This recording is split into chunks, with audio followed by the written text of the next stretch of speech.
Hello CA final students, welcome back to Sarang से classes. तो चलिए कंटिन्यू करते हैं इंडेक्स 36 इंपेयरमेंट ऑफ एसेट्स।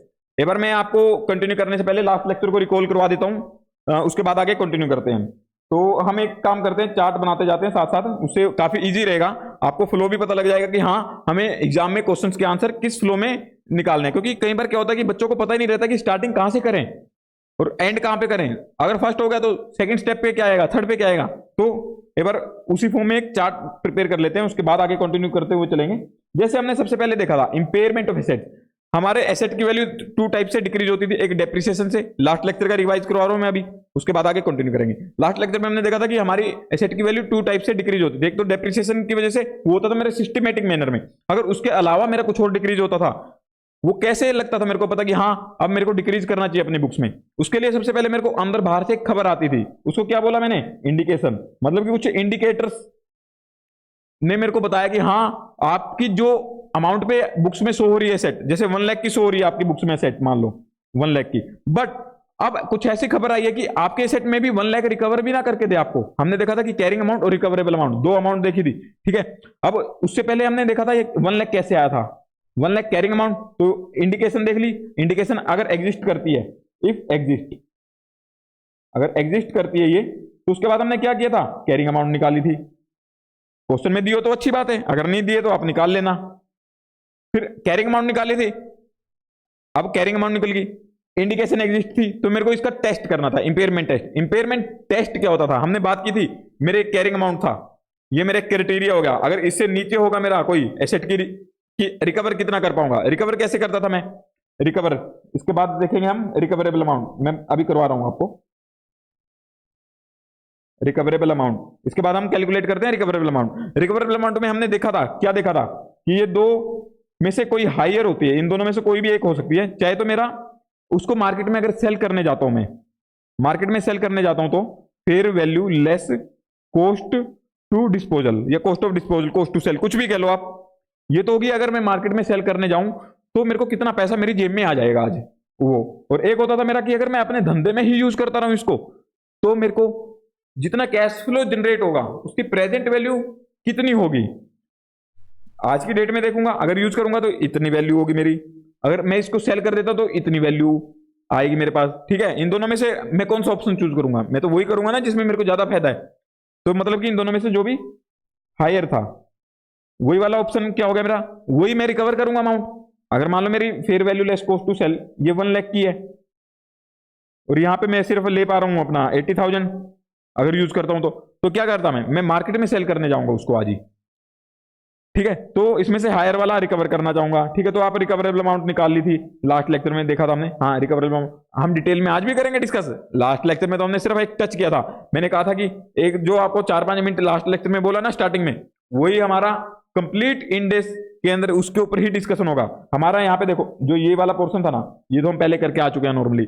हम मेन डिस्कशन होगा हमारा इंडिकेशन कौन से होते हैं, वो रिकवरेबल अमाउंट कैसे निकालेंगे, उसके अंदर ही हमारा fair value less cost to disposal, fair value क्या होती है, कॉस्ट टू डिस्पोजल क्या होती है, इसकी हमने कुछ बातें भी की थी कि हाँ फेयर वैल्यू क्या होती है। मार्केट जो पार्टिसिपेंट्स होते हैं उसके बीच में अगर जो प्राइस पे सेल वगैरह होती है वो फेयर वैल्यू हो जाती है मेरी। ये इसकी डिस्कशन हम करेंगे इंडेक्स 113 में डिटेल में कि फेयर वैल्यू निकालते कैसे हैं, कैसे होती है, उसके लेवल्स वगैरह क्या होते हैं, सब वहीं पे डिस्कशन करेंगे। फिर कॉस्ट टू डिस्पोजल की जो डायरेक्टली इसलिए लग रही है मेरी कि मैंने उसको सेल करता हूं अगर, तो कोई कॉस्ट लगती है मेरी, तो डायरेक्ट लगती है जो, उसको हमने देखा था। उसमें देखा था स्टैंप ड्यूटी, लीगल कॉस्ट वगैरह, कुछ एग्जांपल्स वगैरह देखे थे हमने कि अगर सेल करने से रिलेटेड मेरे डायरेक्टली रिलेटेड थे।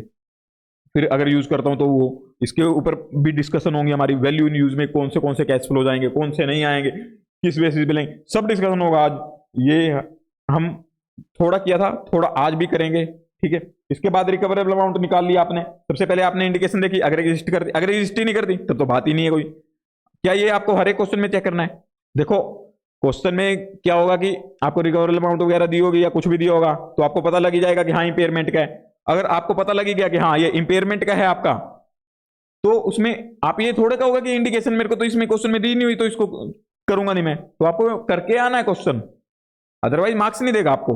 आप थोड़ा वहां पे जजमेंटल भी होना पड़ेगा आपको कि हाँ ये अगर 10 मार्क्स का क्वेश्चन आया वो मेरे से एक लाइन लिखने के लिए नहीं बोल रहा कि हाँ इसमें तो there is no indication exist so it can't be impair. नहीं, उसने सारी डिटेल दी आपको, रिकवरेबल अमाउंट बताई है, वैल्यू इन यूज वगैरह बताइए, फेयर वैल्यू बताई। तो आपको थोड़ा दिमाग लगाना कि 10 मार्क्स में वो एक लाइन नहीं सुनना चाहता आपसे। ओके, तो थोड़ा वहां पे करके आना आपको, अगर इसका क्वेश्चन आ जाता है तो। इसके बाद रिकवरेबल अमाउंट निकाली थी, तो इसके बाद हमने क्या किया था, इंपेयरमेंट टेस्ट किया था। इंपेयरमेंट टेस्ट, इंपेयरमेंट टेस्ट कौन सा था मेरा, जिसके अंदर मैंने देखा था कि कैरिंग अमाउंट अगर मेरी रिकवरेबल अमाउंट से ज्यादा थी, जो ये ऊपर वाली दो अमाउंट आई थी, ये ऊपर वाली अगर ज्यादा है नीचे वाली से, मतलब कैरिंग अमाउंट ज्यादा है रिकवरेबल अमाउंट से, तो मेरा क्या हो जाता था, एक टेस्ट पास हो जाता था। अगर टेस्ट पास हो गया, कौन सा टेस्ट था, ये इंपेयरमेंट टेस्ट। तो मैं क्या करूंगा, मतलब कि मेरी एसेट इंपेयर हो चुकी है, तो एसेट इंपेयर हो चुकी है, मतलब कि ये पास हो गया अगर, तो मतलब कि it means my asset impaired, मतलब कि उसकी वैल्यू डिक्रीज हो चुकी है। अब मेरे को अपनी बुक्स में भी डिक्रीज करनी है। अब बुक्स में कैसे करता हूं मैं, मैंने देखा था कि 1 लाख की मेरी कैरिंग अमाउंट थी, रिकवर कर पा रहा था उससे 80,000, तो मेरे को 80,000 पे लेके आना था। तो कैसे लेके आया था उसको, इंपेयरमेंट लॉस बुक करके 20,000 माइनस किया था, तो ये भी 80,000 आ गया था। मेरे कैरिंग अमाउंट और रिकवरेबल अमाउंट फिर मैच हो गई थी, मतलब कैरिंग अमाउंट रिकवरेबल अमाउंट के बराबर कर देता हूं मैं। तो इसमें कैसे करते हैं हम, नेक्स्ट स्टेप होता था मेरा इंपेयरमेंट लॉस निकालता था। इंपेयरमेंट लॉस निकाला फिर मैंने, उसके बाद इंपेयरमेंट टेस्ट करने के बाद अगर वो पास हो जाता है, अगर फेल हो जाता है तो इंपेयरमेंट होगा ही नहीं। इसमें कौन सा था, इंपेयरमेंट लॉस कैसे निकालते थे, carrying amount minus recoverable amount, ये हो गया मेरा इंपेयरमेंट लॉस। फिर इसके बाद क्या किया हमने, इसके बाद होती थी मेरी जर्नल एंट्रीज। यही हमने सिर्फ डिस्कशन किया था, ठीक है। कुछ हमारे कौन से सेट इसके अंदर, मतलब इंडेक्स 36 किस एसेट के ऊपर अप्लाई होगा, किस पे नहीं, उसकी बातें की थी कुछ हमने। उसमें हमने कौन सी बातें की थी, उसमें जैसे मैं बता देता हूं आपको, उसके अंदर हमने बात की थी, एक तो इंडेक्स 16 में जो एसेट कवर होती है पीपी में, चाहे मेरी कॉस्ट पे हो या फिर मेरी फेयर वैल्यू पे मेजर हुई हो, कोई मैटर नहीं करता, मैं दोनों पे लगाता हूं। अब 38 पे, हाँ 38 पे भी यही सेम था, चाहे कॉस्ट पे मेजर हुई हो चाहे फेयर वैल्यू पे मेजर हुई हो। और उसके बाद मैंने देखा था 40, यहाँ पे कॉस्ट पे मेजर हुई है तो इस पे लेता था। मेरी बायोलॉजिकल एसेट थी, अगर अगर मेरी वो कॉस्ट वाली है, कॉस्ट पे मेजर हुई तो कॉस्ट वाली लेता था मैं। और कौन सा देखा था हमने वहां पे, 40 जी होगी, बायोलॉजिकल होगी, गुडविल था, हाँ गुडविल। अगर गुडविल, गुडविल तो मेरी जब बिजनेस एक्वायर करता हूं उसी टाइम रिकॉग्नाइज होती है, बार बार उसका ना अमोर्टाइजेशन होता ना डेप्रिसिएशन होता। तो इसका हमने क्या देखा था, इसका तो हमने यही देख लिया था कि हाँ ये तो हम अमोर्टाइज तो होगी नहीं, ये अमोर्टाइज क्या था इसका नहीं होता था, तो इसके में क्या होगा, इंपेयरमेंट होगा। अभी इंपेयरमेंट वैसे तो हम ऊपर वाले जितने भी करते आए थे, जितनी बातें की थी उसमें हमने देखा था कि अंदर बाहर से कोई खबर आई है, इसमें कोई मेरी खबर भी नहीं आई है, मतलब कि इसके अंदर कोई इंडिकेशन भी नहीं हो, अगर इंडिकेशन भी नहीं है अगर, तब भी मैं इसको क्या करता हूं, इसको चेक करता हूं, ठीक है। और इसके अलावा दो और एसेट थी, एक मेरी इंटेंजिबल एसेट जो नॉट अवेलेबल फॉर यूज थी, वो उसको भी एनुअली चेक करूंगा मैं, चाहे इंडिकेशन आई हो ना आई हो, मतलब अंदर बाहर से कोई खबर आई हो नहीं आई हो, तब भी मैं उसको चेक करूंगा। एक गुडविल को चेक करता था, और एक था मेरा कौन सा और था, एक बार चलते हैं नोट्स पे ही चलते हैं, हाँ ये देखो, whether there is an indication, ये एस्टिमेट करेंगे रिकवर, इसमें मतलब इंपेयरमेंट टेस्ट करना ही आपको। इंपेयरमेंट टेस्ट हमने देखा था कौन सा होता है, कैरिंग अमाउंट उससे ज्यादा है अगर, तो कम ज्यादा वो चेक करना होता था, कम है ज्यादा, ठीक है। पास कब होता था, जब मेरी उससे कैरिंग अमाउंट से रिकवरेबल कम थी, अगर रिकवरेबल ज्यादा है तो मेरा फेल हो जाता था, तो इंपेयर नहीं करूंगा, मतलब इंडेक्स 36 के अंदर कोई ट्रीटमेंट नहीं होगा उसका, ठीक है। तो इसमें हमने फिर देखा था ये तीन एसेट थी, एक तो इंडेफिनेट यूजफुल लाइफ थी किसी एसेट की अगर, एक मेरा not yet available for use, एक गुडविल। इन तीनों केस में मैं एनुअली देखता हूं, और ये जो दो ऊपर वाले केस हैं इसके अंदर मैं एनुअली तो देखूंगा ही, साथ में अगर कोई अंदर बाहर से खबर आ जाती है तब भी देख लेता हूं मैं, ठीक है। हमने ये बातें की थी, इसका टेस्ट था ये जो ये लिखा हुआ, ठीक है। अब एक काम करते हैं, थोड़ा मेरे को दो एक इलस्ट्रेशन और एक एग्जांपल करवाना पहले, उसके बाद आगे के कंसेप्ट करते हैं। एक इलस्ट्रेशन 1 पे आ जाओ आप, ऐसे स्टडी मैट के,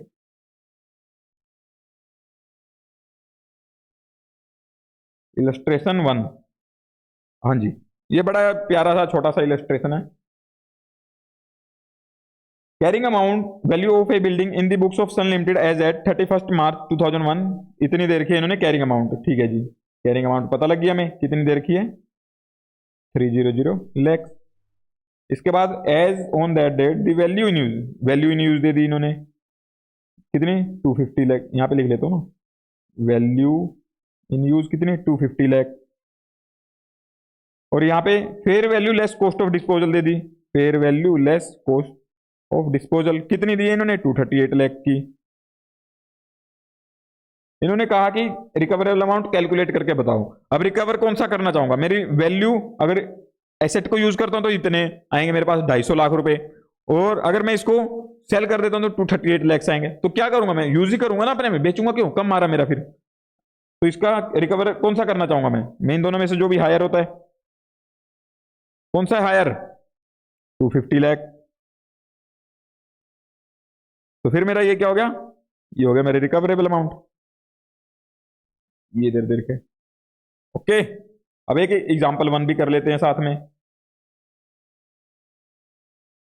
एक मेरे इंटेलेक्चुअल प्रॉपर्टी राइट्स हैं हैविंग इंडेफिनेट यूजफुल लाइफ। हाँ, indefinite useful life, indefinite useful life देखते ही आपको पता लग जाना चाहिए इसका एनुअल इंपेयरमेंट होगा, और साथ में आपका जब जब इंडिकेशन आएगी तब तभी इसका इंपेयरमेंट, इंपेयरमेंट होना क्या है मतलब कि इंपेयरमेंट टेस्ट होना, मतलब कि इसका इंपेयरमेंट टेस्ट होगा, वो अगर कम होती है तब लॉस बुक कर लेंगे, अगर फेल हो जाता है इंपेयरमेंट टेस्ट तब थोड़ा लॉस बुक करेंगे, तब तो उसका कोई ट्रीटमेंट ही नहीं होगा। बस हाँ, हमने एक थोड़ी एक्सरसाइज कर ली, चेक कर लिया कि हाँ टेस्ट करके देख लिया, फेल हो गए तो उसमें क्या दोबारा टेस्ट करके देखेंगे जब आगे कुछ आएगा इंडिकेशन या एनुअली जो भी हुआ। Having indefinite useful life has been tested for impairment in the first quarter. इन्होंने फर्स्ट क्वार्टर में इंपेयरमेंट टेस्ट किया, मतलब कि इसके अप्रैल टू उसमें अप्रैल में जून, अप्रैल टू जून में, ठीक है। Impairment testing on such asset need to be mandatory done, इसकी मैंडेटरी थी, हमने देखी थी मैंडेटरी होनी थी, ये आपकी वो मैंने बताया था, आपकी घर वालों ने एक लड़की सिलेक्ट की थी आपके लिए, उसके ऊपर आपको लाइन लगानी मारनी थी। Need to be mandatory done in the same time frame, first quarter में ही आपको नेक्स्ट ईयर भी करनी है।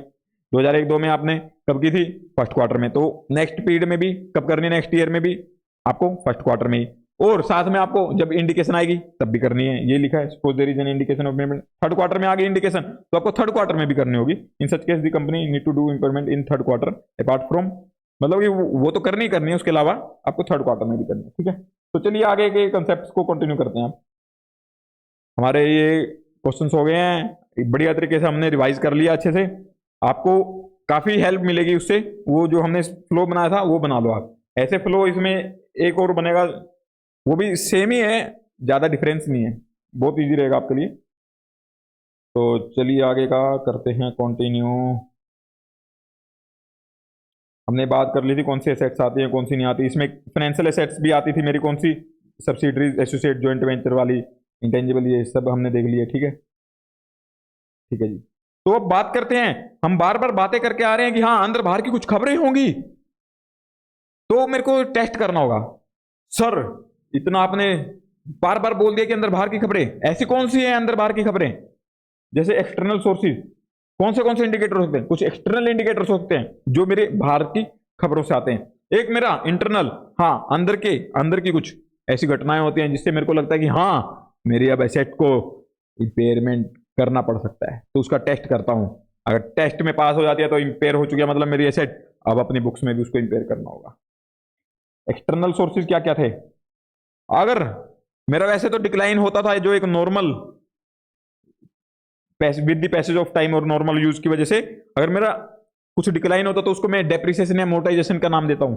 बट अगर मोर देन एक्सपेक्टेड, जितना एक्सपेक्ट किया था उससे भी ज्यादा हो जाता, तो मतलब कि बाहर से कुछ ऐसी खबर आई है कि एसेट की मार्केट वैल्यू, उसकी मार्केट वैल्यू जितनी कम होनी चाहिए थी नॉर्मल यूज और पैसेज ऑफ टाइम की वजह से, उससे ज्यादा आपकी वैल्यू कम हो चुकी है, उसकी मार्केट वैल्यू एसेट की, आपको कहीं से उड़ती उड़ती खबर आई, कुछ ऐसा इंडिकेटर लगा कि हाँ उसकी मार्केट वैल्यू कम हो गई, तो आपको देखना होगा क्या वही रिकवरेबल अमाउंट, क्या मेरी बुक्स में जो बुक्स अमाउंट शो कर रही है उससे कम आ रही है। अगर market value more than expected decrease हो जाती है तो आपको ये बाहर का एक इंडिकेटर होगा, मार्केट वैल्यू, मार्केट से पता लगा। इसका एडवर्स इफेक्ट होता है, मतलब कुछ ऐसे चेंजेस हुए हैं टेक्नोलॉजी में, मार्केट में, इकोनॉमिक में, लीगल एनवायरनमेंट में, जो टेकन प्लेस हो चुके हैं या फिर हो जाएंगे इन नियर फ्यूचर। तो उस केस में क्या होगा, उस केस में भी आपको लगता है कि हाँ एडवर्स चेंज हो रहे हैं, जिसकी वजह से आपकी मे बी उस एसेट से जो बेनिफिट मिलने वाले हैं वो ना मिले, या फिर आप क्या करोगे, फिर वो इंपेयरमेंट टेस्ट बेच के देखोगे कितना बेनिफिट मिलेगा, यूज करोगे तो कितना बेनिफिट मिलेगा, उसमें हायर वाला आप ऑप्शन चूज करोगे, फिर उसका कैरिंग अमाउंट देखोगे बुक्स में क्या शो कर रहे हैं, अगर उससे ज्यादा शो कर रहे होगे जितना आप रिकवर कर पा रहे हो तो उसको इंपेयरमेंट करोगे, फिर इंपेयरमेंट लॉस बुक करोगे। बस यही कहानियां चलेंगी। अब increase in market interest rate, अगर मार्केट का इंटरेस्ट रेट में कुछ इंक्रीज हो जाता है, ये टेक्नोलॉजी में वाला मैं बता देता हूं। जैसे अभी मान लो मैं कोई ऐसा गैजेट लेके आया हूं, मान लो कि मैं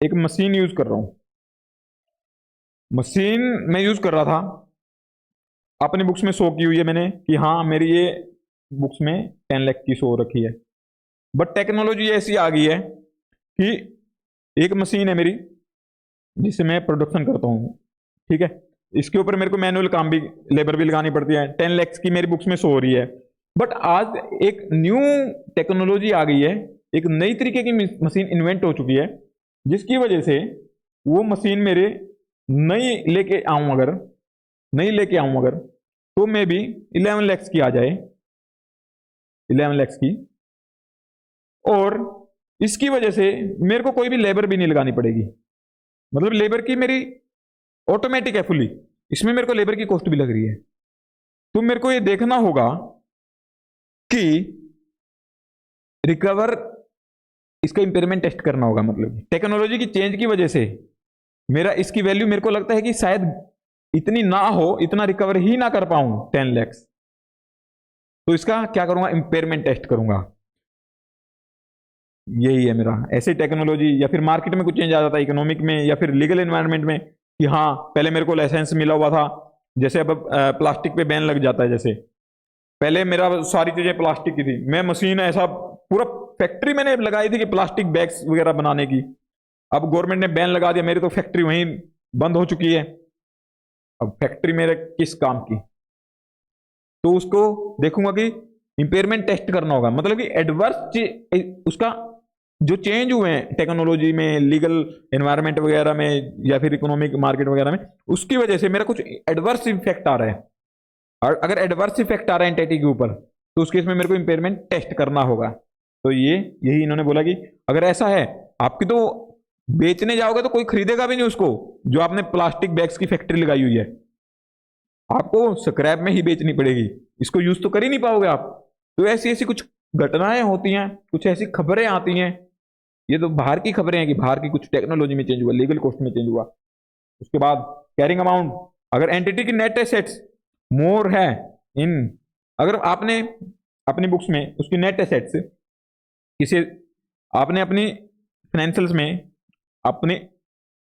में अपनी कंपनी की नेट एसेट्स दिखा के मान लो 1000 CR की, मतलब करोड़ की, और जब आप उसको मार्केट कैपिटलाइजेशन देखते हो कितने का है, तो वो दिखाता मे भी 800 करोड़ का ही, तो मतलब कि 200 करोड़ कम का मार्केट कैप है, तब आपको एक इंडिकेटर मिल गया कि आपकी मार्केट में आपकी पूरी फैक्ट्री की वैल्यू ही इतनी नहीं है जितनी आपने शो कर किया, तो आपको एसेट की इंपेयरमेंट टेस्टिंग करनी होगी। ये तो बाहर की बातें होगी, कब कब कुछ चेंज होता, ठीक है, एक मेरी उसकी मार्केट वैल्यू सिग्निफिकेंटली डिक्रीज हो जाती है एसेट की, ठीक है, जैसे हम इसके अंदर एक एग्जांपल दे देता हूँ, एसेट की मार्केट वैल्यू डिक्लाइन सिग्निफिकेंटली, चलो छोड़ो जितना सफिशिएंट है, ठीक है। एक इंटरनल सोर्सेज होते हैं कुछ इंफॉर्मेशन के, ये अंदर की खबरें, अंदर से कैसे मेरा कुछ फिजिकल डैमेज हो गया, ऑब्सोलेंस हो गई मेरी इन वो एसेट में, मान लो कि मेरी एक मशीनरी थी उसमें आग लग गई है, आग या फिर सोक हो गया, कुछ भी हो गया, मान लो XYZ, उसकी वजह से मशीनरी चल तो रही है, बट जितना एफिशिएंटली पहले काम कर रही थी उतना अब नहीं कर रही है। अगर इतना नहीं कर रही है तो मतलब कि कहीं ना कहीं उसकी वैल्यू में डिक्रीज हो गया, अगर यूज करूंगा तब भी मेरे को कम फायदा मिलेगा, अगर मैं इसको बाहर से बेचने जाऊं तो शायद उतना पैसा ना मिले मेरे को जितना मैं अपने बुक्स में शो कर रहा हूं, तो मतलब ऐसा कुछ डैमेज वगैरह हो जाता, तो ये भी आपको एक सोचने का विषय है कि कहीं आपके एसेट की वैल्यू कम तो नहीं होगी है, तो उसके लिए क्या करोगे, इंपेयरमेंट टेस्ट करोगे। इंपेयरमेंट टेस्ट के लिए क्या निकालोगे, पहले कैरिंग अमाउंट निकालोगे, फिर रिकवरेबल अमाउंट निकालोगे, फिर इंपेयरमेंट टेस्ट कर दोगे। अगर ये इंडिकेटर सबसे पहले एग्जिस्ट करता है, अगर इनमें से कुछ हुआ है जो हम बातें कर रहे हैं, फिर सिग्निफिकेंट चेंजेस होते हैं जिसका एडवर्स इफेक्ट है एंटिटी के ऊपर, जो कि टेकन प्लेस हो चुकी है या फिर फ्यूचर में हो जाएगी, नियर फ्यूचर में, in the manner in which an asset used और एक्सपेक्टेड टू बी यूज्ड। जैसे कि आपकी एसेट आइडल हो चुकी है, मान लो आपने, एक तो वही हमने जो प्लास्टिक बैग्स वगैरह का एग्जांपल लिया, वो तो चलो हम वहां पे भी कवर हो गया था। अब वो रीजन लगा लो लीगल की वजह से ना हो के एक्सटर्नल इंडिकेटर की वजह से इंटरनली है, मान लो कि अब मेरे अंदर इतनी पावर नहीं रही है, मान लो मेरे पास इतने फाइनेंस नहीं रहे हैं कि मैंने लगा तो दिए जोश जोश में 3 प्लांट्स।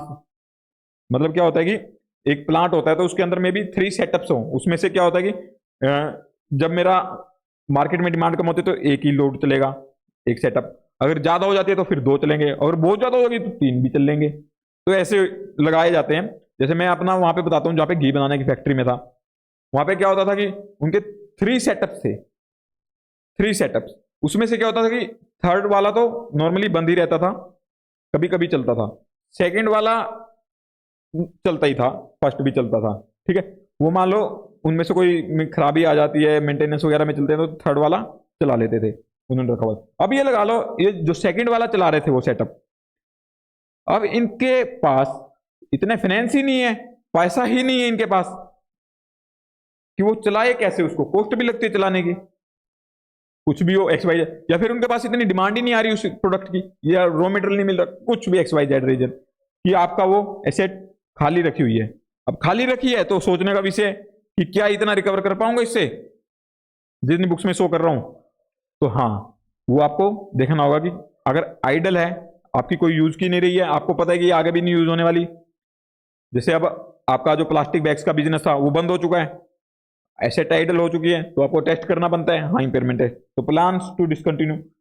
आप जैसे प्लास्टिक बैग्स वाला बंद हो गया तो आप प्लान करोगे कि हाँ इसको बंद ही कर देता हूँ। अब उसमें मान लो जो मैंने घी वाला एग्जांपल लिया, उसमें मान लो कि उनके पास इतने कस्टमर्स ही नहीं है, वो सोचते हैं कि अब ये लॉस में जा रही है, इसको बंद ही कर देते हैं, ऐसा कुछ प्लान कर रहे हैं, या फिर रिस्ट्रक्चर करने का प्लान कर रहे हैं ऑपरेशंस को, कि हाँ भाई पहले ऐसे बनता था तो अब ऐसे कुछ करते हैं, ऑपरेशंस वगैरह में कुछ चेंज करते हैं।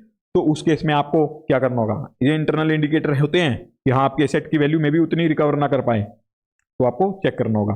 प्लान्स टू डिस्पोज, अगर प्लान करते हैं डिस्पोज करना है एसेट को, तो उस केस में before the previously expected date, हमने एक्सपेक्ट किया था कि 5 साल तक यूज करूंगा, बट मैं 2 साल के बाद ही उसको डिस्पोज कर रहा हूं। तो ये एक सोचने का विषय है, मतलब कि आपको एक खबर मिल चुकी है, हाँ ऐसा है, तो आपको जिस बुक अमाउंट पे बुक्स में शो कर रहे हो ना, वो शायद नहीं है, उतना रिकवरी ना कर पाओ, तो आपको टेस्ट करना होगा। एविडेंस फ्रॉम इंटरनल रिपोर्टिंग, अगर कोई एविडेंस मिलता है आपको इंटरनल रिपोर्टिंग से, इंटरनल रिपोर्टिंग कैसे कैसे एविडेंस होते हैं, जैसे कि जो कि वर्स देन एक्सपेक्टेड, आपने जितना एक्सपेक्ट किया था उससे भी बेकार आता है। आप जैसे रिपोर्टिंग वगैरह करते हो तो उसमें पता लगता है कौन से indicating that human performance, okay ना, एसेट की परफॉर्मेंस वर्स्ट हो चुकी है जितने आपने एक्सपेक्ट की थी उससे भी ज्यादा। कैसे लगता है वो पता, जैसे कि मान लो आपने सोचा था कि हाँ मेरा इसको ऑपरेट करूंगा तो इतना इतना खर्चा लगेगा, मान लो आप एक मशीन लेके आए थे, उसमें आपको पता था कि हाँ एवरी मंथ आपका 1 लाख तक का उसके ऊपर एक्सपेंडिचर लग जाएगा, बट उस पर बार बार इतने ब्रेकडाउन हो रहे हैं, इतना कुछ लग रहा है, ऑपरेट कर रहे हो उसके ऊपर, वो इतना कंज्यूम कर ली है, मतलब इलेक्ट्रिसिटी या फिर ऑयल वगैरह गैस वगैरह जो भी, कि आपका 5 लाख रुपीज लग रहा है। पहले लग रहा आपने एक्सपेक्ट किया था 1 लाख, अब ये 5 लाख लग रहे हैं, तो मतलब कि कहीं ना कहीं आपने एक्सपेक्टेशन जो बनाया होगा वो तो बनाया होगा उसके अकॉर्डिंग 1 लाख के अकॉर्डिंग, और अब लग रहा है 5 लाख, तो मतलब कि आउटफ्लो ज्यादा हो रहा है, इनफ्लो कम हो गया, may be value in use आपका कम आए। तो आपको चेक करना होगा कि कहीं हाँ इंपेयरमेंट तो नहीं हो रहा, तो इंपेयरमेंट टेस्ट करना होगा इस केस में। जैसे आप गाड़ी की लेते हो, गाड़ी माइलेज देती है मान लो कि 20 किलोमीटर पर लीटर की देती है माइलेज, आपने एक्सपेक्टेशन उस अकॉर्डिंग बनाया था, बट वो लेती है 1 किलोमीटर पर लीटर, तो कहीं ना कहीं अगर बेचने भी जाओगे तो भी वो उतना पैसा नहीं दे पाएगी जितने में आपने वो 20 किलोमीटर पर लीटर के अकॉर्डिंग आपने बुक्स में रिकॉग्नाइज किया होगा ना, फिर आप उसको इतना वैल्यू नहीं अगर यूज भी करते हो तब भी उतना बेनिफिट नहीं होगा, क्यों, आउटफ्लो ज्यादा हो रहा है, आउटफ्लो और इनफ्लो नेट कैश, इनफ्लो नहीं, may be net cash outflow हो जाए, वो कुछ नहीं पता लगता। तो मतलब कि ये इंडिकेटर होते हैं जैसे ही आपको ऐसी कुछ खबर मिलती है, भनक मिलती है ऐसी, तो आपको इंपेयरमेंट टेस्ट कर ही देना है। वही लिखा हुआ है, कैश फ्लोज फॉर एक्वायरिंग, अगर एक्वायर करते हो, ऑपरेट करते हो, मेंटेन करते हो एसेट को, वो हायर है किसे, ओरिजिनली बजटेड, जितना आपने एक्सपेक्टेशन किया था पहले उससे ज्यादा, या फिर actual net cash flows from the asset are significantly worse than, आपने बजट किया था कि मेरे को इससे कैश फ्लो इतना इतना होगा, हो गया कुछ अलग ही। ये तो ऑपरेट कब कर रहे थे हम कि मेरे को एक्सपेक्टेशन था 1 लाख रुपए लगेगा, ऑपरेट करूंगा या मेंटेन वगैरह जो भी करूंगा 1 लाख का, वो 5 लाख होगा। बट इसमें मैंने एक्सपेक्टेशन किया था कि मेरा नेट कैश इनफ्लो या आउटफ्लो जो भी होगा, वो नॉर्मली हम यूज तभी करेंगे ना जब मेरे को इनफ्लो होगा। अगर मेरे को नेट कैश इनफ्लो होगा, कि मान लो मैंने एक्सपेक्ट किया था कि 5 लाख का होगा मेरा एवरी ईयर, या फिर अलग अलग भी हो सकता है, बट उतना हो नहीं रहा, रीजन चाहे तो मेरा इनफ्लो कम हो रहा है या फिर आउटफ्लो ज्यादा हो रहा है, कुछ भी रीजन एक्स वाई जेड, तो उस केस में भी आपको मतलब कि उसकी वैल्यू अगर प्रेजेंट वैल्यू पे लेके आओ कैश इनफ्लोज की, तो वैल्यू नहीं उतना नहीं बनेगा। अगर उतना नहीं बनेगा तो वही माइलेज वाला एग्जांपल देख लो कि आपका अगर बेचने भी जाओगे, जो मतलब आपको इतनी वैल्यू नहीं दे रहा ना, तो मतलब आप खुद यूज कर रहे हो तो इतनी वैल्यू नहीं दे रहा, तो अगर आप बेचने भी जाओगे ना, तो सामने वाला भी उतना पैसा नहीं देगा जितना आपने अपने बुक्स में रिकॉग्नाइज कर रखा होता है। ठीक है, तो इसलिए आपको इसमें भी चेक करना होगा इंपेयरमेंट टेस्ट। सिग्निफिकेंट डिक्लाइन होता है बजटेड नेट कैश फ्लोज में। हाँ, यहां पे तो हमारा क्या था कि बजट था जो बजट से कम था, मतलब अब कम हो गया था, बजट था मान लो 1 लाख का मेरा कि नेट कैश फ्लो होगा, बट हुआ कम। अब इसमें तो मेरा बजट ही हिल गया कि बजट मैंने पहले 5 लाख का बनाया था, बट अब कह रहा हूं मैं नहीं भाई इतना नहीं, मैं तो सिर्फ 3 लाख तक ही दे पाऊंगा, 3 लाख का ही कैश इनफ्लो कर पाऊंगा, तो बजट में ही हिल गया। यहाँ पे एक्चुअल हिल गया था बजट से, बजट से वर्स हो गया था एक्चुअल सिनेरियो, यहाँ पे बजट ही गड़बड़ हो चुका है। तो इस केस में भी अगर ऑपरेटिंग लॉसेज हो जाते हैं, कब, जब करंट पीरियड के जो अमाउंट्स है उसको एग्रीगेट कर देंगे, जो बजटेड अमाउंट्स है मेरे फ्यूचर में आने वाले इनफ्लोज वगैरह आउटफ्लोज वगैरह, तो नेट में मेरे को लॉस ही करके दे रहे हैं, तो उस केस में मेरे को एक चेक करना चाहिए इंपेयरमेंट का। इसका फिर ये कुछ हमने सोर्सेज वगैरह देखे हैं, ये आपको चार्ट दिया है, ये ऊपर वाला ही जो दिया हुआ ना उसका समरी दिया हुआ है, और ये जो ये इन्वेस्टमेंट इन सब्सिडरी वगैरह का है, इसका वैसे तो हम डिटेल में बाद में डिस्कशन करेंगे जब हम बिजनेस कॉम्बिनेशन कंसोलिडेशन वगैरह चैप्टर करेंगे, तो वहीं पे डिस्कशन करेंगे, अभी इसको नहीं करेंगे। अभी ये इंटरनल इंडिकेटर्स बता दिए, एक्सटर्नल इंडिकेटर्स बता दिए मैंने आपको, ठीक है जी। और अभी आगे कंटिन्यू करते हैं, मेजरमेंट कैसे करेंगे रिकवरेबल अमाउंट की। वैसे तो मैंने आपको सिखा दिया है, बट उतना ही सफिशिएंट नहीं है, हमें तो और गहरे समुद्र में जाना है। अगर आपने मजा आ रहा है स्टडी करने में, तो चैनल को सब्सक्राइब कर लो जल्दी से, बेल आइकन को प्रेस कर दो, कमेंट जरूर करो कि आपको लेक्चर कैसा लगा,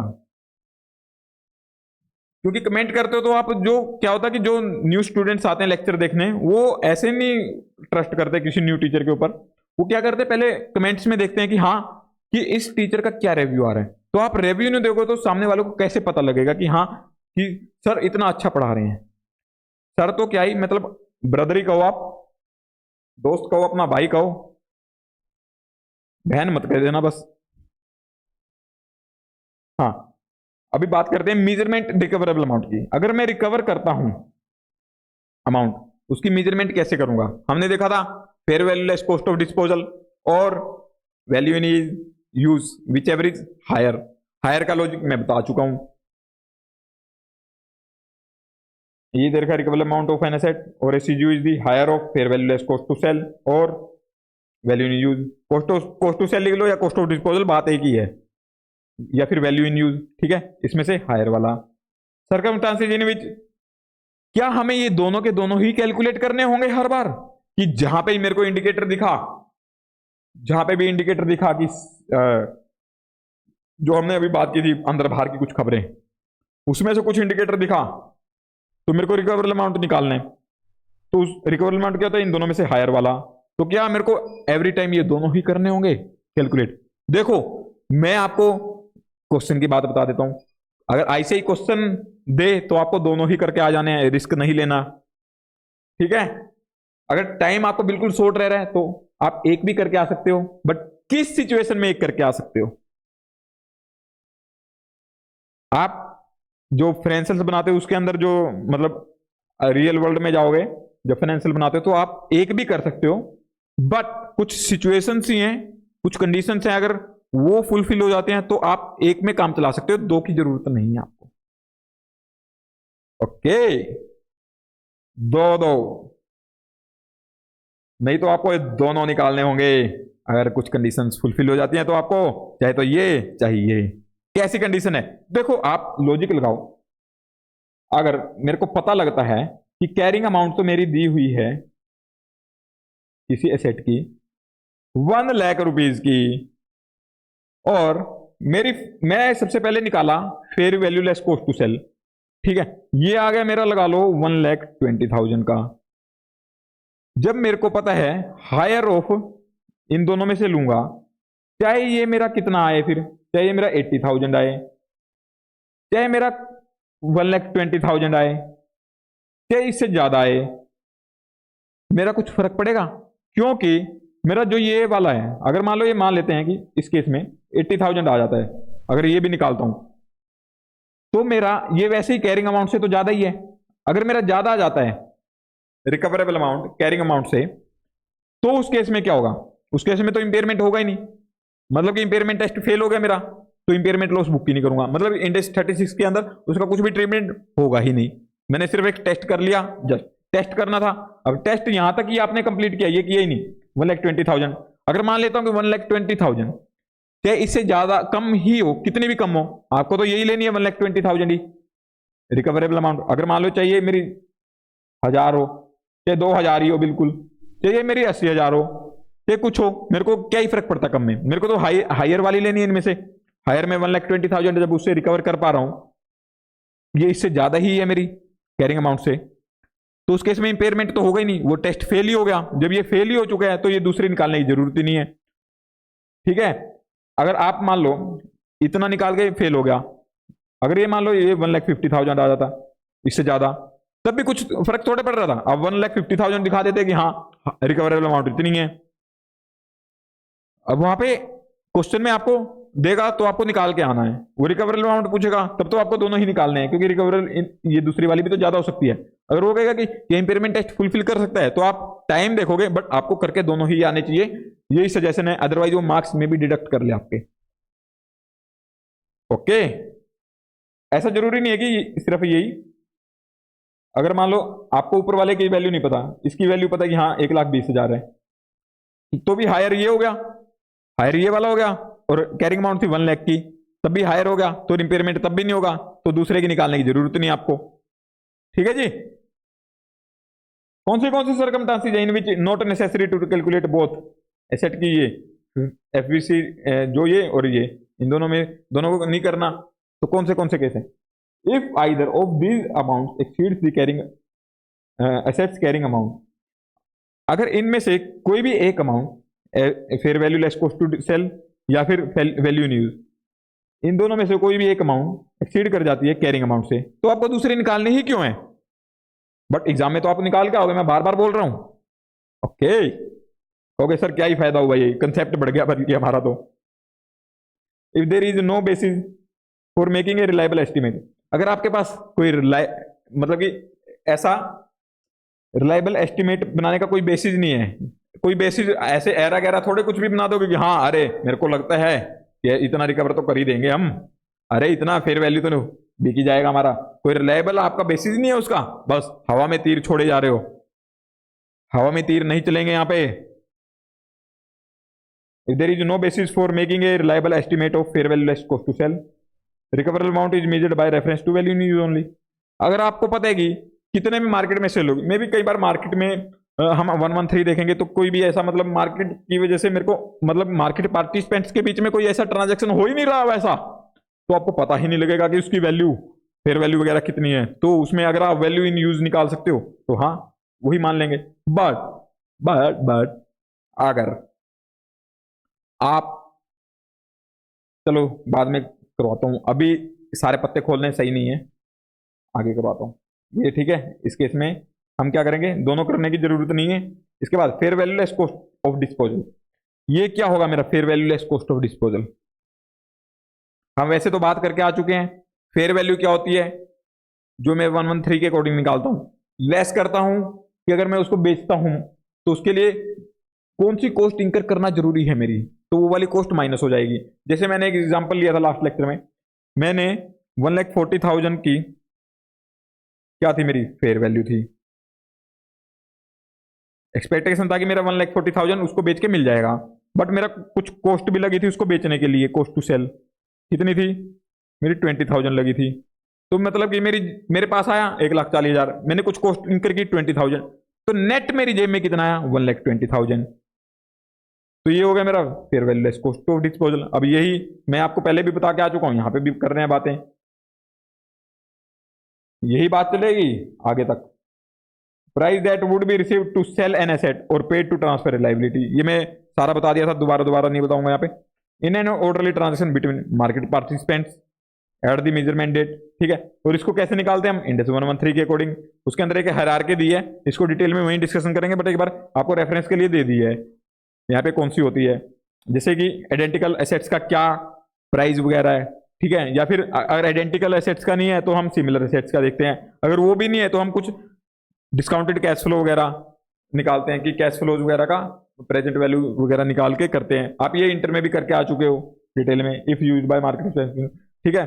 कुछ और भी वैल्यूएशन टेक्निक्स वगैरह होंगी तो वो भी आप इंटर में सारी करके आ चुके हैं, वैल्यूएशन टेक्निक्स वगैरह जब, ठीक है।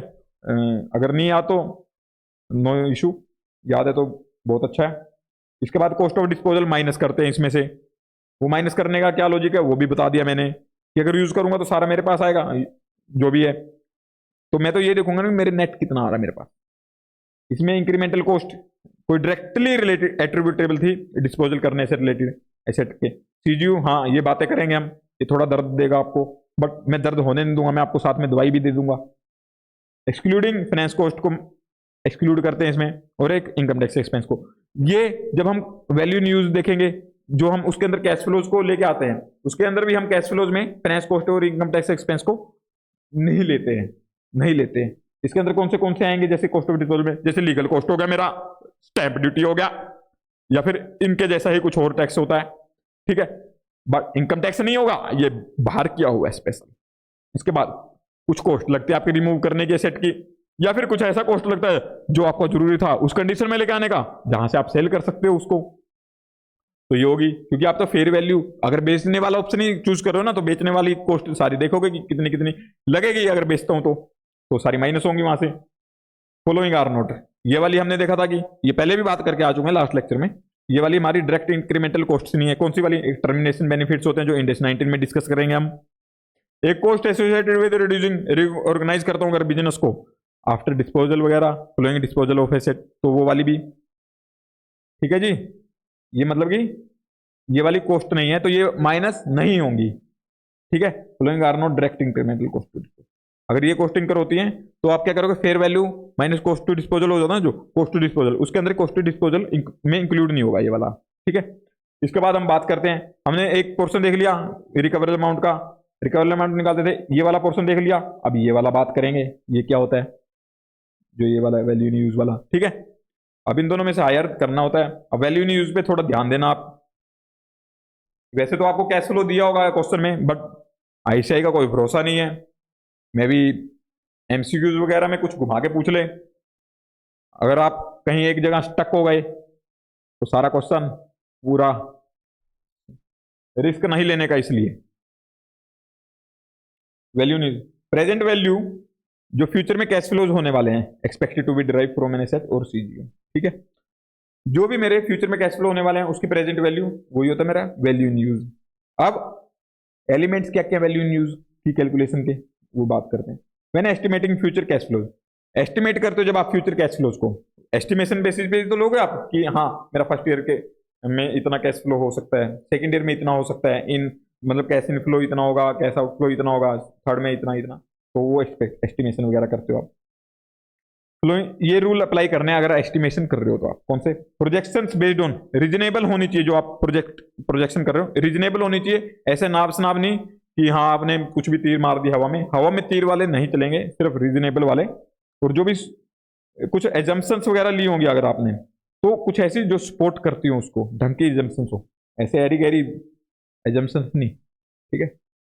वो जो भी आप रीजनेबल प्रोजेक्शन करोगे, जो भी एस्टिमेटेड अमाउंट लोगे, वो एक एजम्पशंस जो ली है वो मतलब रीजनेबल होनी चाहिए, ठीक है। रीजनेबल बेसिस पे लोगे सारा कुछ प्रोजेक्शन वगैरह करोगे, that represent management best estimate of the, जिससे कि मैनेजमेंट का जो बेस्ट एस्टिमेट है कि इकोनॉमिक कंडीशंस का जो एग्जिस्ट करता है over the remaining useful life of the asset, तो उस एसेट का जितना भी उसको इकोनॉमिक बेनिफिट वगैरह मिलने वाला ऐसे एस्टिमेट करना है कि हाँ वो सही से बता सके, बेस्ट एस्टिमेट कर सके, जो बेस्ट से बेस्ट हो सकता है वो वाला आप फिगर लेना आपको, ठीक है। तो ये रीजनेबल और सपोर्टेबल एजम्पशंस के साथ होना चाहिए कि आप जो भी एजम्पशंस उसमें लिए हैं वो सारी क्लियर होनी चाहिए कि हाँ ये एजम्पशंस लिए, कोई एरी गैरी एजम्पशंस नहीं लिए होनी चाहिए, सारी रीजनेबल वगैरह होनी चाहिए, ठीक है। रीजनेबल एजम्पशंस होनी चाहिए। प्रोजेक्शन शुड कवर, तो आपको मैक्सिमम 5 ईयर्स की ही आपको एग्जाम्पशन लेने की, फर्स्ट ईयर में इतना कैश फ्लो, सेकंड में इतना, थर्ड में, फोर्थ में, फिफ्थ में, उससे ज्यादा नहीं लेना, बट उससे ज्यादा ले सकते हो अगर आप कुछ ऐसा जस्टिफाई कर देते हो। जस्टिफाई इन द सेंस, जैसे आपने एक नया धंधा शुरू किया, आपको पता है कि उसके फर्स्ट ईयर, सेकेंड ईयर, आपने एक नया धंधा शुरू किया, थर्ड ईयर, फोर्थ, फिफ्थ, आपको पता है कि मैं इसमें से 3 साल तक तो लॉस ही इंकर करूंगा, कोई भी न्यू स्टार्टअप होता है तो उसमें प्रॉफिट होता नहीं है। अब ऐसा कोई इंडिकेटर आ गया,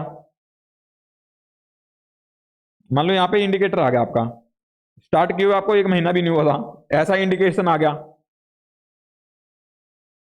आप वैल्यू इन यूज निकालोगे, fair value less cost to disposal निकालोगे, ठीक है। अब आप जो वैल्यू इन यूज निकालोगे, आपको तो पता है कि स्टार्टिंग में तो लॉस ही होने वाला है, अब मार्केट में बेचने जाओगे तो मार्केट में कम की बिक्री है, क्योंकि आपका मॉडल ऐसा है कि वो काफी रिवेन्यू जनरेटिंग है जिसके अंदर आपका प्रॉफिट मार्जिन अच्छा खासा रहेगा, बट स्टार्टिंग में आपको 3 ईयर्स तक लॉस बियर करना पड़ रहा है। फोर्थ ईयर में जैसे जाओगे, फिफ्थ ईयर में जाओगे, तो ये आपका ब्रेक इवन पॉइंट मतलब मीट कर देगा, ब्रेक इवन पॉइंट, ठीक है। तो आप अगर ये 5 ईयर्स का ही एजम्पशन लोगे सिर्फ, तो ये सही नहीं है आपका, क्यों, ये आपका स्टार्टअप है, आपको 5 ईयर्स तक तो ब्रेक इवन ही मीट होगा, तो इसके बेसिस पे अगर आप कुछ भी रिकवरेबल अमाउंट निकालोगे तो सही आएगी ही नहीं, क्योंकि आपका वैल्यू इन यूज की अमाउंट सही आएगी नहीं। तो आप जस्टिफाई कर सकते हो कि नहीं सर मेरा 6th ईयर से प्रॉफिट होना स्टार्ट होगा, और वो भी एकदम से बहुत जबरदस्त प्रॉफिट होगा, सिर्फ ब्रेक इवन वगैरह नहीं, हाँ मेरा मतलब कि 5th ईयर तक के कैश फ्लो लूंगा तो मेरा जस्टिफाई कर ही नहीं गा। जस्टिफाई मैं तभी कर सकता हूं, ये मेरा मतलब कि वैल्यू इन यूज तभी जस्टिफाई होगा कि अगर मैं 7 ईयर्स, 8 ईयर्स, 10 ईयर्स इतना अमाउंट मतलब ईयर्स लूं, तभी मैं इसको जस्टिफाई मतलब ये जस्टिफाई होगा कि हाँ इतना मेरे को अगर यूज करता हूं तो बेनिफिट होगा, ठीक है। तो ऐसा अगर जस्टिफाई कर पा रहे हो आप, हाँ, या ऐसा या फिर इसके जैसा ही कुछ और भी हो कि आप जस्टिफाई कर पा रहे हो उसको, हाँ कि मैं 5 ईयर से ज्यादा क्यों ले रहा हूं, तब आप उस केस में ले सकते हो, अदरवाइज इंडेक्स नहीं कहता कि आप 5 ईयर से ज्यादा लो, ठीक है। Extrapolate projections beyond the budget period using a steady or declining growth rate for subsequent years. Extrapolate projection beyond the budget period. Budget period से ज्यादा भी ये प्रोजेक्शंस कर सकते हैं, मतलब एस्टिमेशंस कर सकते हैं, यूजिंग ए स्टेडी और डिक्लाइनिंग, जो ग्रोथ रेट लेंगे वो डिक्लाइनिंग होनी चाहिए, ठीक है, for subsequent year unless an increasing rate can be justified. वो वैसे तो डिक्लाइनिंग होनी चाहिए ग्रोथ रेट कि इतनी इतनी ग्रोथ रेट है, जैसे मान लो आप प्रोजेक्शन कर रहे हो,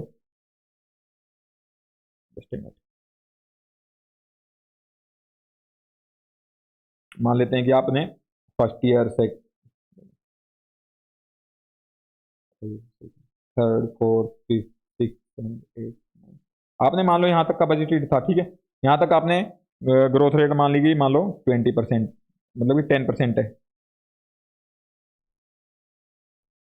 यहाँ तक आप 10% मानते आ रहे हो, हाँ यहाँ पे 10 10 10, बट इसके बाद फिफ्थ के बाद आप 6th ईयर से 10 से कम कर सकते हो, 9% कर सकते हो, 8% कर सकते हो, 7 जो भी, या फिर 10 ही रख सकते हो, 10 का आप 11 भी नहीं कर सकते, बट कर सकते हो 11 भी अगर जस्टिफाई कर सकते हो तो उसको, बस जस्टिफाई है, जैसे यही एग्जांपल मेरा यहाँ पे भी काम आ जाएगा, इसमें जस्टिफाई कर दोगे ना आप कि सर मेरा अभी तो स्टार्टअप था, स्टार्टिंग में तो लॉस रहेंगे, उसके बाद ये ब्रेक इवन पे जाएगा, उसके बाद मेरा प्रॉफिटेबल होता जाएगा, ये तो ग्रोथ तो लूंगा ना मैं, क्या ही बात कर रहे हो आप, वैसे ही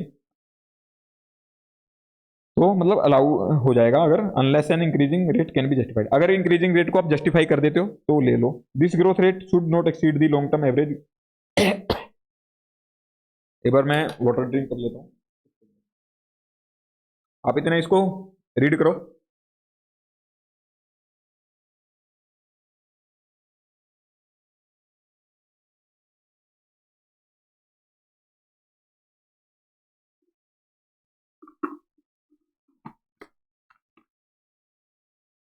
अगर आपको नींद आने लग जाए ना स्टडी करते करते या फिर ऐसा कुछ, तो पानी पी लिया करो, क्योंकि इससे आपको एक रिफ्रेश हो जाता है, आपका माइंड कूल हो जाता है। या फिर भी नहीं जा रही है तो आप थोड़ा 5-10 मिनट्स का वॉक ले ला करो। आप सोते रहोगे, आपको लगेगा स्टडी कर रहे हो, बट वो स्टडी हो नहीं रही होगी। जो ये ग्रोथ रेट है बजट पीरियड के बाद, बजट पीरियड तक तो आप कुछ भी ले लो, कुछ भी कैश फ्लो ले लो, कुछ भी आप ये ग्रोथ रेट ले लो, कोई नहीं पूछने वाला, ठीक है। बट रीजनेबल और सपोर्टेबल एजम्पशंस के साथ होनी चाहिए वो, ठीक है। और जो 5 इयर्स के बाद लोगे उसके लिए आपको हर एक में जस्टिफाई करना पड़ेगा, जस्टिफिकेशन देनी होगी कि आपने क्यों लिया ये। अगर कैश फ्लो 5 ईयर से ज्यादा ले रहे हो तो आपको बताना पड़ेगा क्यों ले रहे हो। अगर ग्रोथ रेट उससे ज्यादा ले रहे हो, किससे, जो पहले लिया था उससे डिक्रीज की जगह इंक्रीज कर रहे हो, तो उसका जस्टिफाई करना पड़ेगा आपको क्यों कर रहे हो। बट जो ग्रोथ रेट होगी मतलब उसके बजट पीरियड में, वो एक्सीड नहीं करनी चाहिए long term average growth rate से। जो प्रोडक्ट्स या इंडस्ट्री या कंट्री की होगी उससे ज्यादा नहीं ले सकते आप, चाहे कितना भी जस्टिफाई कर लो, ये जस्टिफाई भी यहाँ पे अलाउड नहीं है। Cash flow should include, cash flows के अंदर आप कौन से फिगर्स लोगे। जो आप बात कर रहे हो कैश फ्लो कि सर कैश फ्लो इतना इतना होगा, तो क्या हम कौन से वाला कैश फ्लो। एक तो आप इनफ्लो होगा जो आपका, जो एसेट यूज कर रहे हो, एसेट यूज करने की वजह से आपका कितना इनफ्लोज वगैरह हो रहा है वो लोगे आप। एक आउटफ्लोज जो नेसेसरीली इंकर हुआ है, किस लिए, जनरेट इनफ्लोज। अगर वो इंकर ना करते तो आपका वो इनफ्लो भी जनरेट ना होता। तो मतलब कि अगर आपने कुछ खर्चा किया है, वो खर्चा इसलिए जरूरी था कि आपको इनफ्लो करना था उसका, तो आपको वो करना ही पड़ेगा। मतलब कि जो यहाँ पे हम क्या करते हैं, प्रेजेंट वैल्यू इनफ्लो की निकालते हैं तो सारी ऐड होती जाती है, अगर आउटफ्लो की जाएगी तो लेस हो जाएगी बस। Present value of inflow minus present value of outflow, net present value of cash flows. Just यही करना आपको। इनकम टू जनरेट, इसमें क्या क्या इंक्लूड होंगे, ओवरहेड्स भी इंक्लूड हो जाएंगे। अगर आउट मतलब कुछ ऐसा एक्सपेंडिचर हो रहा है उसमें कुछ ओवरहेड्स लगते हैं आपके, directly attributable allocable on A reasonable basis. तो ये हम वहां पे डिस्कशन करके आ चुके हैं डिटेल में, इंडेक्स 16 जब किया था कि क्या होता है क्या नहीं। तो उसके बाद नेट कैश फ्लोज फ्रॉम, अगर आप यूज कर रहे हो तो आप जब उसकी यूजफुल लाइफ के बाद या फिर जब भी उसको बेचोगे तब भी तो कुछ पैसा आएगा, या फिर आपको पैसा आने से ज्यादा में भी कॉस्ट लग जाए उसको डिस्पोज करने की। तो जो भी होगा, इनफ्लो होगा तो ऐड हो जाएगा, आउटफ्लो होगा तो लेस हो जाएगा, तो वो भी लोगे आप। एक तो मतलब कि उसका यूज करने से कितना कितना आ रहा है, एक वो आ तब रहा है जब ये इतने खर्चे कर रहा हूं मैं, तो वो वाला आउटफ्लो भी हो जाएगा। और जो लास्ट में जो मेरी बचेगी स्क्रैप वगैरह जो होगा, उसका क्या आएगा जाएगा वो भी लेना है, ठीक है। ये वाले हो गए। बट इसके अंदर कौन से वाले नहीं लेंगे हम, कौन से नहीं लेंगे, एक तो फाइनेंसिंग एक्टिविटीज वगैरह से कुछ कैश फ्लोज वगैरह होता है वो नहीं लेंगे, ठीक है। और एक इनकम टैक्स रिसीट, ये तो हम बात भी पहले भी करके आ चुके हैं, यहाँ पे की थी ना हमने, ये कॉस्ट ऑफ डिस्पोजल जब कर रहे थे, ये यहाँ पे किया था ना, मैंने आपको बताया था एक्सक्लूडिंग फाइनेंस कॉस्ट और इनकम टैक्स एक्सपेंस। आप इंडेक्स 36 में मान लो फाइनेंस कॉस्ट और इनकम टैक्स एक्सपेंस को लोगे ही नहीं। यहाँ पे भी वही लिख रखा है, कौन से एक्सक्लूड है, कैश फ्लोज फाइनेंसिंग एक्टिविटीज से होता है कुछ, वो नहीं लोगे इसमें। इनकम टैक्स का कुछ रिसीट होता है या फिर पेमेंट होता है, वो नहीं लोगे आप, बिकॉज क्योंकि डिस्काउंट रेट जो हम लेंगे ना आगे देखेंगे, जब हम डिस्काउंट रेट कौन सा लेते हैं, ये प्री टैक्स वाला लेते हैं। जब ये प्री टैक्स वाला लेते हैं तो हमें वो प्री टैक्स ही लेना चाहिए, मतलब विदाउट डिडक्टिंग टैक्स ही लेना चाहिए, ठीक है जी। तो मतलब कि इनकम टैक्स अगर पेमेंट कर रहा हूं तो लेस नहीं करूंगा, अगर रिसीट किया हुआ है तो उसको ऐड नहीं करूंगा, ठीक है, मतलब उसका कुछ नहीं ट्रीटमेंट करूंगा। अगर उसमें ऐड लेस हो रखा है तो उसको हटा दूंगा मैं। जैसे मान लो मेरा नेट वहां पे कैश फ्लो दे रखा है, कैश फ्लो ये दे रखा है नेट ऑफ टैक्सेस करके, मतलब इसके अंदर टैक्सेस का एडजस्टमेंट हो रखा है, ठीक है, तो उस टैक्सेस के एडजस्टमेंट को मैं हटाऊंगा। मान लो ये 1 लाख का दे रखा है मेरे को, इसके अंदर 20,000 के मेरे टैक्सेस लगे हुए हैं, तो इसको क्या मानूंगा मैं, 1,20,000 मानूंगा इसको मैं, ठीक है। इसका रिमूव कैसे करूंगा, यहाँ पे टैक्स पे किया मैंने 20,000, तो अगर ये पे ना करता तो कितना होता है कैश फ्लो, 1,20,000, ठीक है, तो 1,20,000 लूंगा यहाँ पे। Income based receive payment because the discount rate considered is future cash flows are also estimated on pre-tax basis। जो फ्यूचर कैश फ्लोज हो गए वो भी एस्टिमेट तो प्री टैक्स बेसिस पे ही होंगे, आप जो भी कर रहे हो, तो इसलिए इसको ऐड लेस नहीं करोगे आप। अगर हो रखे हैं तो उसको इफेक्ट को हटाओगे आप, वो बता दिया मैंने कैसे हटाना है, ठीक है। अब ये फाइनेंसिंग वाला क्यों नहीं लोगे, जैसे इंटरेस्ट कॉस्ट वगैरह होती है वो इस इंडेक्स में इग्नोर किया हुआ है कि आप नहीं लोगे। इंपेयर करते हो अगर कैश फ्लोज में हम निकाल रहे हैं, अगर जब मैं उसकी अगर बेचने जाऊंगा वो तो सीधा बिक जाएगा, तो इस वजह से ज्यादा डिटेल में नहीं जाऊंगा यहाँ पे लॉजिक में, इसलिए यहाँ पे फाइनेंसिंग एक्टिविटीज वगैरह की कुछ कॉस्ट होती है तो वो लेते नहीं है। जैसे अब मान लो मैं बेचने जाऊं तो ये कैश आउटफ्लो उस यूज की वजह से नहीं हो रहा ना, इसका हम ट्रीटमेंट करते हैं कुछ और करते हैं, बट जो हम ये कैश फ्लोज देखते हैं ना उसे सेट की वजह से, उसकी वजह से नहीं है। अगर मान लो मेरा खुद का पैसा होता, खुद का भी पैसा होता तो क्यों देता मैं, मतलब वो पैसा मेरा नहीं है इस वजह से इंकर हुई है ये वाली फाइनेंसिंग एक्टिविटीज की cost.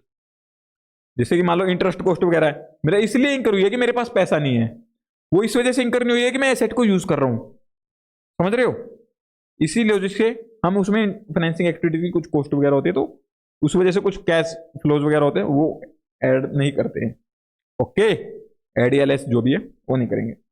Cash flows from future restructuring, अगर मैं फ्यूचर में कुछ रिस्ट्रक्चरिंग करता हूं, to which entity is not yet committed, जिसके लिए एंटिटी ने कोई कमिट आज के डेट में कोई कमिट नहीं किया है कि हाँ ये करूंगा मैं, बट ऐसा हो जाती है, मतलब कि पहले कुछ कमिट नहीं किया था कि हाँ हम ऐसा कुछ रिस्ट्रक्चरिंग वगैरह करेंगे, तो उसके बाद होती है अगर, तो वो वाली इंक्लूड नहीं करोगे आप। और अगर आप कुछ इंप्रूवमेंट करते हो, एनहेंस कर देते हो एसेट की परफॉर्मेंस में, उसके वजह से कुछ कैश फ्लो इंक्रीज हो जाता है। अब मान लो आपके पास पहले एक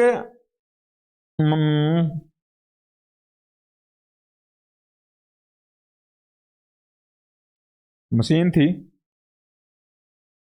जिससे आप 1 लाख यूनिट्स, मतलब आपके पास एक मशीन है जिससे आप 1 लाख यूनिट्स प्रोड्यूस करते हो, ठीक है, बट आप उसके अंदर कुछ ऐसा इंप्रूवमेंट करवा देते हो जिससे कि ऐसा इंप्रूवमेंट करवा देते हो कि जिससे वो 1 लाख से ज्यादा बनाने लग जाएगी, 1,20,000 बनाने लगी, मान लो 1,50,000 यूनिट्स, तो मतलब कि कैश फ्लोज फ्रॉम, उसकी वजह से आपको कैश फ्लो ज्यादा होगा, पहले 1 लाख के अकॉर्डिंग आ रहा था पैसा, अब 1,20,000 के अकॉर्डिंग आएगा, तो ये जो इंक्रीज हुआ है इसको आप नहीं लोगे, वही देर का।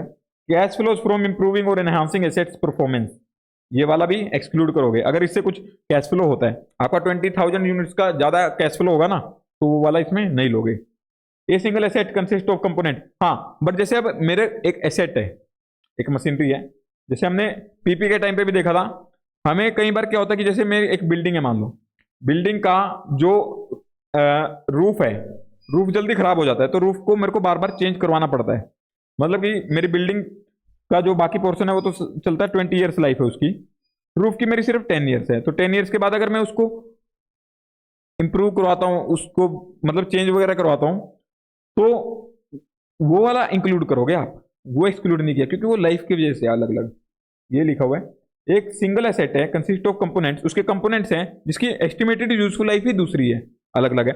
एक्चुअली क्या है कि इसमें हमें पता नहीं होता ना कि इंप्रूव वगैरह करेंगे नहीं करेंगे जो भी है, तो इसलिए ये वाले कैश फ्लोज आप नहीं लोगे। आप कहते हो कि नहीं हम 5 साल बाद ही इंप्रूव करेंगे, नहीं नहीं नहीं, वो जब करोगे तब तब की देखेंगे आज की डेट में तुम्हारी मशीन की क्या कंडीशन है।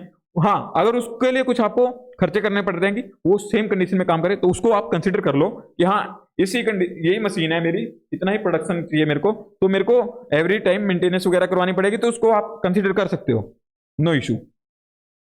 एक सिंगल एसेट है consist of components with different, ये ले लोगे। Replacement of components with shorter life is considered to be part of the day to, तो ये अगर चेंज करना पड़ रहा है रूफ वगैरह, तो ये आपका day to day servicing facility माना जाएगा, ठीक है, तो इसको आप कंसिडर कर लोगे। ओके, तो आप कौन से लोगे ये देख लेना, कौन से एक्सपेंसेस इसमें ऐड कर रहे हो। एक तो इसमें डिटेल में दोबारा नहीं जाऊंगा मैं, हमने देखा था कैश फ्लो कौन से इंक्लूड हो रहे थे। एक तो जो उसके कंटिन्यूस यूज से थे, एक जब मैं डिस्पोज करता हूं तो उस टाइम पे क्या आना जाना होगा वो, और एक जो जो कैश फ्लो ये जनरेट कर रहा था उसके लिए कुछ आउटफ्लो लगता तो वो वाले कंसीडर कर रहा था, ठीक है।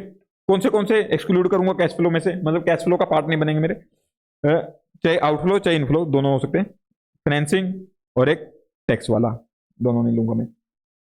एक फ्यूचर स्ट्रक्चर करता हूं अगर, तो वो जो कमिटेड नहीं है मेरा वो वाला नहीं लूंगा, और एक मेरा कैश फ्लो कुछ अगर एसेट या में इंप्रूवमेंट या एसेट की परफॉर्मेंस वगैरह जिससे एनहांस हो जाती है, वो ऐसा कुछ कर किया है मैंने, तो उसकी वजह से कुछ कैश फ्लो हुआ है, तो वो नहीं लूंगा। आउटफ्लो इनफ्लो जो भी हुआ होगा वो नहीं लूंगा। बट सिंगल एसेट का अगर मेरे को एस्टिमेटेड यूजफुल लाइफ कंपोनेंट्स की अलग अलग थी, उस वजह से मेरे को कुछ इंप्रूवमेंट करनी पड़ती है, रिप्लेस करना पड़ता है, तो वो वाला ले लूंगा मैं, ठीक है। तो अभी एक इलस्ट्रेशन करते हैं सेकंड ऐसे स्टडी मेटेरियल पे, चलिए जल्दी से इलस्ट्रेशन 2 पे।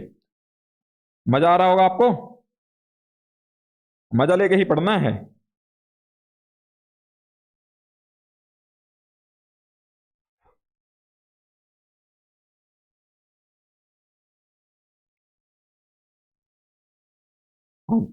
Saturn India limited is reviewing one of its business segments for impairment. Saturn India limited review करती है, is reviewing one of its business segments, वो इम्पेयरमेंट के लिए उसको रिव्यू करेगी क्या उसकी सेगमेंट वगैरह रिव्यू मतलब इम्पेयर तो नहीं हो रही है। Carrying value of its net asset, उसकी कैरिंग वैल्यू देखिए नेट एसेट्स की 40 million. Management has produce 2 computation for the value in use of the business segment, उसने 2 कंप्यूटेशन बनाई हैं वैल्यू इन यूज की, ठीक है। इसने क्या किया, कैरिंग अमाउंट तो मेरे को दे दी है, कितनी है 40 मिलियन की। अब मेरे को रिकवरेबल अमाउंट निकालनी है, रिकवरेबल अमाउंट में देखते हैं इन्होंने क्या क्या दे रखा है। दी फर्स्ट वैल्यू, इन्होंने वैल्यू न्यूज की 2 तरीके से कंप्यूटेशन बनाई है, ठीक है, एक सही होगी एक गलत होगी, तो देखते हैं कौन से क्या क्या लिया इन्होंने कंप्यूटेशन। वैल्यू फिर वैल्यू दी है इन्होंने, has produced 2 computation value news of, ठीक है। फर्स्ट इन्होंने दी है फर्स्ट वैल्यू 36 मिलियन, एक्सक्लूड करता है इन्होंने, इसकी फर्स्ट वैल्यू दी है इन्होंने 36 मिलियन की, जिसके अंदर इन्होंने एक्सक्लूड किया benefit to be derived from a future reorganisation, future reorganisation से कुछ बेनिफिट होगा, अगर उसको इग्नोर किया है, हाँ वो इग्नोर ही होगा, तो मतलब यही वाला सही लग रहा है मेरे को तो। और दूसरा इन्होंने उसमें इंक्लूड किया होगा, सेकंड वैल्यू इन्होंने 44 मिलियन निकाली है, जिसमें इंक्लूड की है फ्यूचर ऑर्गेनाइजेशन से जो बेनिफिट होगा। हमने देखा था कि फ्यूचर रिस्ट्रक्चरिंग रीऑर्गेनाइजेशन वगैरह से कुछ इनफ्लो वगैरह होता है, तो वो नहीं कंसिडर करेंगे, तो हमारा ये वाला रिकवरेबल अमाउंट माना जाएगा, रिकवरेबल अमाउंट। दूसरा नहीं दिया तो आप यही मानोगे कि हाँ क्वेश्चन में दिया नहीं हुआ दूसरा, तो there is no active market for the sale, हाँ ये दे रखा है इन्होंने कि उसकी एक्टिव मार्केट नहीं है, सेल नहीं हो सकती, तो मतलब आप उसका फेयर वैल्यू निकाल ही नहीं सकते। तो रिकवरेबल अमाउंट आपका हमने देखा था कि अगर फेयर वैल्यू नहीं निकाल सकते तो उस केस में वैल्यू न्यूज को मान लिया जाएगा। वैल्यू न्यूज कितनी आई इसकी 36 मिलियन, तो आपका रिकवरेबल अमाउंट 36 मिलियन, और ये 40 मिलियन दिखा रखा है, तो इससे carrying amount 40 million, recoverable amount 36 million, impairment test pass, तो इसको इंपेयरमेंट कर देंगे, इसको क्या करेंगे 4 मिलियन का लॉस इंपेयरमेंट लॉस बुक करेंगे, इसको क्या लेंगे फिर 36 मिलियन पे, ठीक है जी। ऐसे ही नहीं ये दे रखा होगा, the value in use can be used as, ठीक है 2 बेनिफिट, हाँ the net assets of the business will be impaired by 4 million because the value in use इतनी है और कैरिंग अमाउंट इतनी दे रखी है उसकी 40 मिलियन, ठीक है जी। चलिए एक बार नोट्स पे ही चलते हैं दोबारा से। अभी आपको छोटे छोटे और 2 टॉपिक हैं, उसके बाद विदा लेते हैं आपसे। एक डिस्काउंट रेट आपको कौन सा लेना, ये वाला करवाऊंगा मैं, अभी करवाऊंगा, टेंशन मत लीजिए। Discount rate pre tax rate लोगे आप, मतलब टैक्स डिडक्ट करने से पहले का rate. If A market determined क्योंकि ये हमारे यहाँ पे प्री टैक्स ही चलेगा। आपने देखा था कैश फ्लो में भी हम टैक्स पे हो रहा था तो उसको लेस नहीं कर रहे थे, डिस्पोजल के टाइम पे भी नहीं कर रहे थे, ठीक है। और आपको चलो थोड़े पत्ते लास्ट में भी खोलूंगा मैं, सारे अभी नहीं खोलूंगा। If A market determined asset specific rate is available it's preferred. आप इसमें कौन सा रेट लोगे? Discount rate. डिस्काउंट रेट कौन सा वाला लोगे? अगर market determined asset specific rate है जो अवेलेबल है, वो वाला लोगे। ये वाला प्रेफर्ड है, मार्केट ने जो डिटरमाइन कर दिया कि हाँ इसका जो रेट है एसेट का, वो एसेट स्पेसिफिक रेट है अगर, तो वो लोगे। अगर नहीं है तब आप उस केस में क्या करोगे? आप वाक कैलकुलेट कर लोगे, weighted average cost of capital, वो ले लोगे। या आप इंटर में करके आए थे वाक कैसे निकालते हैं, अगर वो भी नहीं दे रखा है तो आप इंक्रीमेंटल बोरोइंग रेट निकाल लोगे। अगर वो भी नहीं दे रखा तो अगर कोई और मार्केट बोरोइंग का कोई रेट दिया होगा तो वो वाला लेके डिस्काउंट रेट से कर लोगे। वैसे तो आपको एक ही दिया होगा, अगर वही है घुमाना चाहे तो ऐसे ही कुछ भी घुमा देती है, उसको एक पेपर ट्रिक ही बनाना होता है। अगर वो एफ आर का ही बना दिया तो आप बस फिर भी एग्जाम्सन स्कोर करो इजीली। तो उस वजह से मैं ये छोटे छोटे टॉपिक भी लेके आ गया हूँ। और अभी मेरा एक 2 मिनट,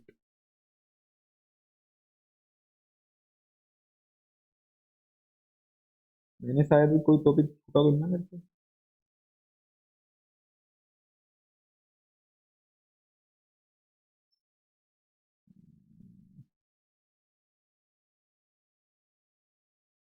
सब कवर किया हुआ है, ठीक है।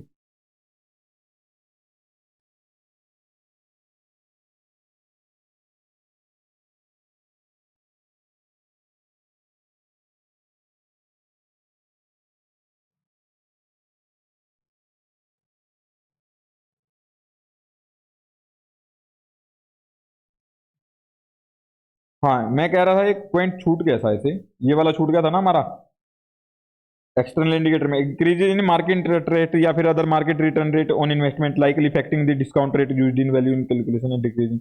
हाँ ये वाला पॉइंट छूट गया था, मैं वही देख रहा था एक बार कि शायद कोई पॉइंट मेरे से स्किप हुआ है। ये स्किप हो गया था जहां तक है इंटरेस्ट रेट वगैरह बढ़ते हैं अगर, तो उससे क्या होगा, मेरा मार्केट के इंटरेस्ट रेट वगैरह बढ़ जाते हैं तो मे बी मेरी वैल्यू इन यूज कम आए। उसका मैं बताता हूं क्यों। जैसे अगर मेरा मान लो पहले 10% डिस्काउंट रेट था, ये मार्केट रेट के अकॉर्डिंग ही होता है कि इंटरेस्ट रेट वगैरह क्या है उसके अकॉर्डिंग ही मानते हैं हम, ठीक है। इंटरेस्ट रेट ही मान लो, ठीक है, डिस्काउंट रेट कुछ और नहीं होता, इंटरेस्ट रेट ही मान लो कि हाँ इंटरेस्ट रेट को ही कहते हैं डिस्काउंट रेट, ठीक है। तो एक बार मैं यहाँ पे पूछता हूँ आपको लेके, अब मान लो मेरा डिस्काउंट रेट या फिर इंटरेस्ट रेट कह लो, मैं एक ही मान रहा हूँ। अगर अलग अलग दे रखो तो आपको डिस्काउंट रेट वाले से ही करना है यहाँ पे, बट ये आपस में इंटर रिलेटेड होते ही हैं और नॉर्मली सेम ही दिया होता है क्वेश्चन में। अगर नहीं दिया, डिस्काउंट रेट नहीं दिया तो इंटरेस्ट रेट को ही हम मान लेते हैं, ठीक है। जैसे मान लो 10% दिया हुआ था मेरा, 10% अगर मान लो मेरा, हाँ 2 मिनट, कहाँ गया, 2 मिनट, यही था। 10% दिया हुआ है, मेरा कैश फ्लो होता है अगर, कैश फ्लो 1 ईयर के बाद कैश फ्लो होता है आफ्टर 1 ईयर, कितना, फर्स्ट ईयर एंड, तो कितना हो गया मेरा, मान लो 1000, 10,000 का मान लेते हैं, ठीक है। गरीबों वाली बातें नहीं करेंगे, थोड़ी बड़ी बड़ी बातें करेंगे। 10,000 का अगर मेरा कैश इनफ्लो हो रहा है तो इसको आज प्रेजेंट वैल्यू पे लेके आऊंगा 10% के अकॉर्डिंग, तो मतलब कि मेरा कितना उसके अंदर प्रेजेंट वैल्यू आएगी। क्यों आती है अगर मान लो मैं आपको बताता हूँ, 1/1.1 इक्वल टू 0.9 मल्टीप्लाई 10,000, तो मेरी आ जाती है ये प्रेजेंट वैल्यू 9090.90, ठीक है। ये आ गई मेरी प्रेजेंट वैल्यू। इसके अंदर अगर मैं देखूं इंटरेस्ट का पोर्शन कितना है, इंटरेस्ट का पोर्शन, इफ मैं देखना चाहूं कि इंटरेस्ट का कितना पोर्शन है,